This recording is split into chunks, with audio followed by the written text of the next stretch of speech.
Welcome to Zwida Media. If you're new to this channel, please subscribe. Don't forget to like, comment and share. Here's a new video for today. Enjoy.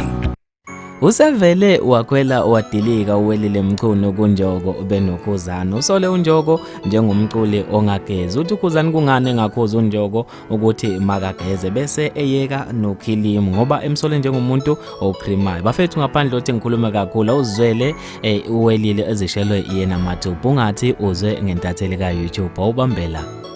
Lo mfana uhlwayile wade cream. Kodwa ngisho uNjoko waseba muhle kangaka uNjoko bengasemuhle.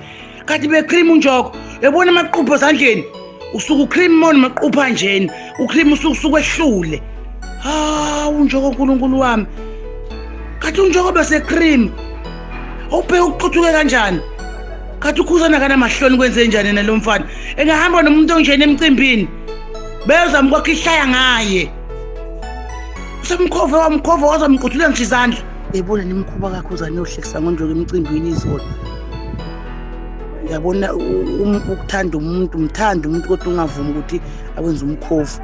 Uyabona uKhuzani ufike wageza wafaka izibuko wagunda wafaka amasudu wamhle wacwebezela wathe suka washaya ihudi kwanjoti pum kuyamthanda kwagijima kungagezile kucathuka buka intonga buka izandla. Hayi-ke bafethu usenizwele uWelile egeqa amagula ngacabangayo ngoNjoko. Bafethu mina ngizofisa ukwazi ukuphawula kwakho ngalo lolu daba lukaWelile ukuthi wena ucabangani. Bafethu ake sivele siqede le ndaba khona lapha kwi-comment section. Mina ke njengentatheli kaYouTube sengiphuma kanje awungibambe evidweni elandelayo.